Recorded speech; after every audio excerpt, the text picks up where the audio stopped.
एक बार फिर स्वागत आपका हमारे डिजिटल प्लेटफॉर्म पर। मैं MS कौर।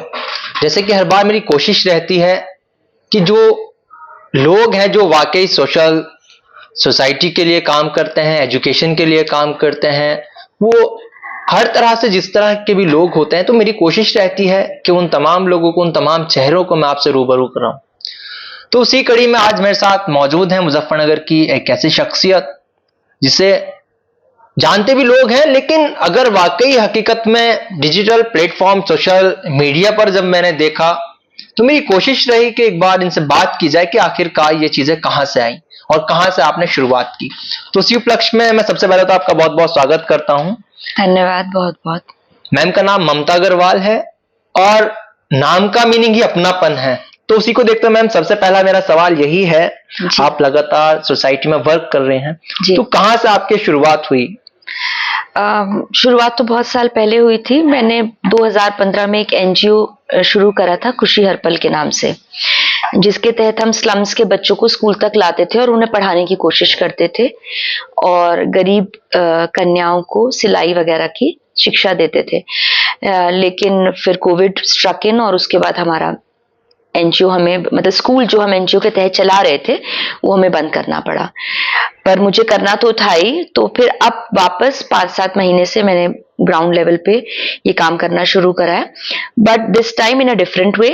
मैंने इस बार स्कूल नहीं खोला है, इस बार हम लोग बस्तियों में जाके बच्चों को सरकारी स्कूलों तक ला रहे हैं, क्योंकि सरकार ने बहुत सारे स्कूल्स खोले हुए हैं जहाँ पे काफी अम्यूनिटीज हैं, पढ़ाई है, लिखाई है, खाना भी मिलता है, पर बच्चे गायब हैं, बच्चे नहीं आ पा रहे हैं स्कूल तक। लगातार मैं देखता हूँ सोशल मीडिया पर, सबसे मैंने देखा है, मैंने हालांकि आपसे कोशिश रही कनेक्ट करने की, मतलब ये चीजें, क्योंकि जब हम काम की, आपने बताया 2015 में आपने इस चीज की शुरुआत की थी, जब हम किसी चीज को देखते हैं उसके बाद हम किसी चीज की शुरुआत करते हैं कि नहीं ये चीज होनी चाहिए, तो कहाँ से आपके अंदर ये चीज आई कि 2015 में यानी कि अब से 8 साल पहले आपने इस चीज की स्टार्टिंग की? हाँ, मतलब ऐसा कुछ नहीं है कि शायद वो आपके अपने पर्सनल नेचर में ही होता है।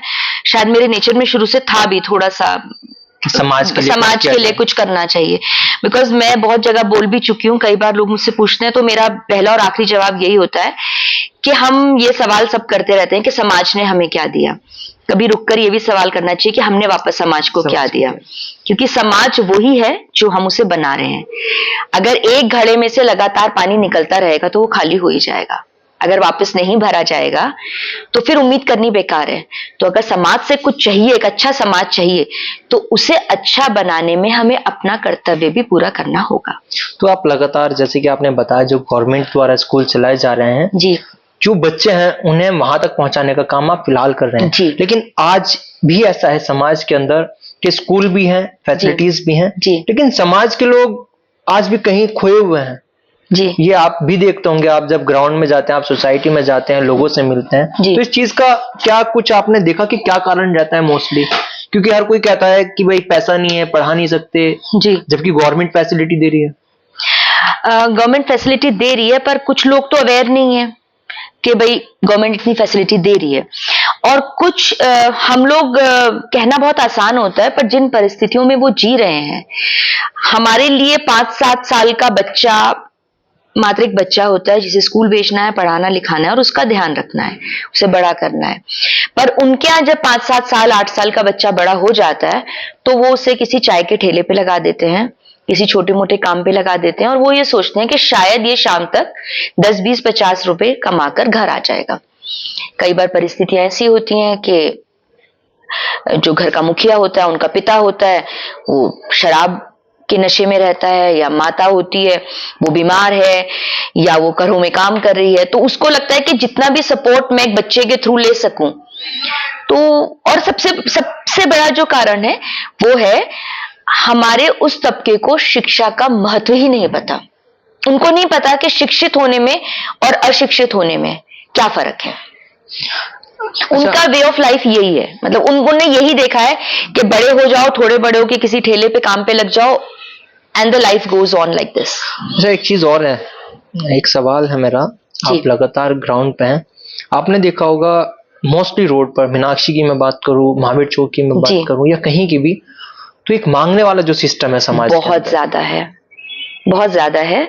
हमने मांगने वाले बच्चों को भी पकड़ने की कोशिश करी और उनको बदलने की कोशिश करी, पर वो एक बड़ा सेंसिटिव इशू है जिसे I will not want to touch right now, because अभी हम कुछ कर नहीं पा रहे हैं उसमें, क्योंकि वो बच्चे आसानी से स्कूल नहीं आएंगे, वो थोड़े से गलत तरीके के ट्रैक पे चले गए हैं।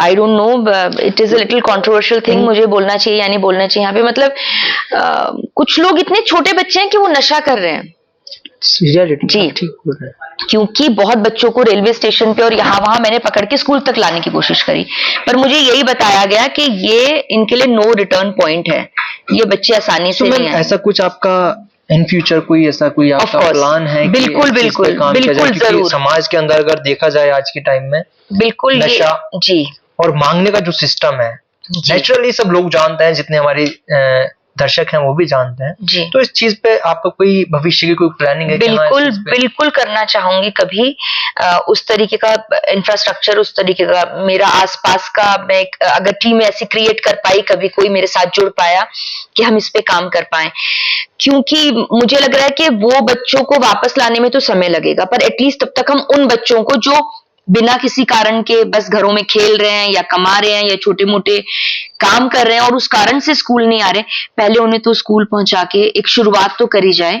उसके बाद जो और सीरियस कंट्रोवर्शियल मुद्दे हैं उन पे, मतलब उन बच्चों को बाद में छेड़ा जाए।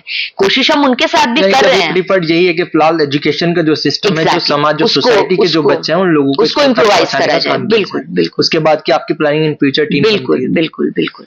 तो एक छोटा सा लास्ट सवाल मैं आपसे करूंगा जी, क्योंकि आप कहीं ना कहीं समाज में रहती हैं, समाज के अंदर काफी सारी चीजें हैं, बुराइयां हैं, दहेज प्रथा पे आप क्या कहेंगे? आप भी एक महिला हैं, समाज के अंदर आज के टाइम में इस तरह की काफी सारे हादसे हो रहे हैं। अभी हाल ही में नियर मुजफ्फरनगर के नियर में एक गांव में भी ये बिल्कुल बिल्कुल। देखिए, दहेज प्रथा कहना बड़ा आसान है कि बंद हो जानी चाहिए, पर जब तक देने वाला देगा तब तक लेने वाला लेगा। अगर देने वाला हाथ है तो लेने वाला हाथ हमेशा होगा। जितना मैं पर्सनली, मतलब this is not for all, मैं ये किसी और का ओपिनियन नहीं है, ये मेरा ओपिनियन है, जब तक हम समाज में ये जागरूकता नहीं लाएंगे कि आपकी बेटी बोझ नहीं है, ऐसा नहीं है कि आप इसको दहेज के बंडल पर रखकर ही किसी को देंगे तो ही ब्याही जाएगी। अपनी बेटियों को सक्षम बनाइए। मेरी भी 2 बेटियां हैं, मैं खुद 2 बेटियों की माँ हूं। मेरी बड़ी बेटी एक लॉयर है, वो सुप्रीम कोर्ट में प्रैक्टिस कर रही है। छोटी अभी पढ़कर आई है, वो अपना बिजनेस भी ज्वाइन करा है उसने और अपना काम कर रही है। I am in no hurry. मैं उस दिन उनकी शादियां करना चाहूंगी या उस दिन उनको बिहाना चाहूंगी जिस दिन वो अपने पैरों पर खड़ी होंगी।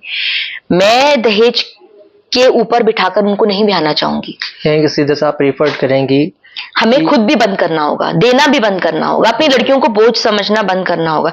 जब तक आप अपनी लड़कियों को बोझ समझेंगे और ये सोचेंगे कि दहेज के साथ ही ब्याही जाएंगी, तब तक तो मांगने वाला मांगेगा ही। जो जितना दोषी लेने वाला है, मेरे ख्याल में उतना दोषी देने वाला है। तो ये हमारे साथ थी ममता अग्रवाल जी। सोसाइटी के अंदर सोशल इश्यूज जो है लेकर के बात हुई, बच्चों को लेकर के बात हुई, उसी में सवाल रहा दहेज प्रथा का भी। तो बताया सबका अपना अपना परसेप्शन है, लेकिन ये भी हकीकत है कि जब तक देने वाले का हाथ देता रहेगा तो लेने वाले के हाथ बढ़ते रहेंगे। ये चीजें बंद करनी होगी।